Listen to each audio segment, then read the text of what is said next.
ચાલ જય હિન્દ મિત્રો. તો આજે આપણે બનાવશું વટાણા બટાકાનું શાક.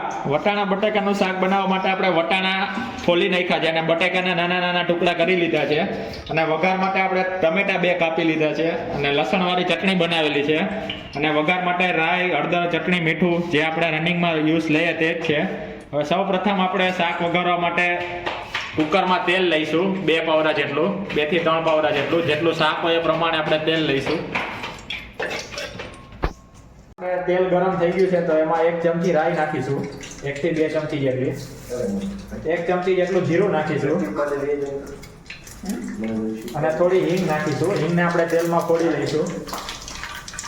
ત્યારબાદ આપણે જે ટમેટા સુધારેલા છે તે નાખીશું.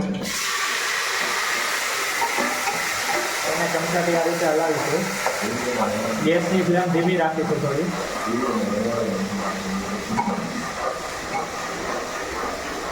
આપણે તેમાં લસણવાળી ચટણી નાખીશું જે બનાવેલી હતી તે. ચમચાથી હલાવીશું ધીમા ગેસની ફ્લેમ પર. થોડા ત્યારબાદ એમાં આપણે વટાણા અને બટેકા નાખીશું.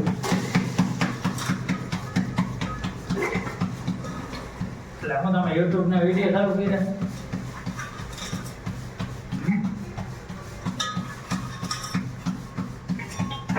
નાખી ગયા બાદ આપણે તેને આ રીતે હલાવીશું ધીમા ગેસની ફ્લેમ પર. ત્યારબાદ તેમાં 1 ચમચી હળદર નાખીશું, 1 ચમચી જેટલી ચટણી નાખીશું અને 1 ચમચો સ્વાદ અનુસાર આપણે મીઠું નાખીશું.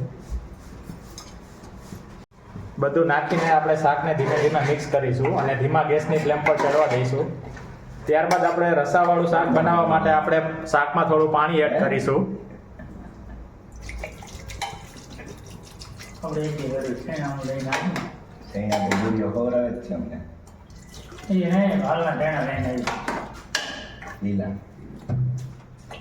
થોડું પાણી નાખી દીધા બાદ આપણે કુકરનું ઢાંકણું બંધ કરી દઈશું. 5 થી 6 જેટલી સીટીઓ વગાડીશું કુકરની. આ 2 સીટી વાગી છે. આપણે 10 મિનિટ જેવું થશે 5 થી 6 સીટી વાગતા. ત્યારબાદ આપણું શાક કમ્પ્લીટ થઈ જશે. તો આપણું શાક કમ્પ્લીટ થઈ ગયું છે. હવે તેને થાળીમાં કાઢી લઈશું.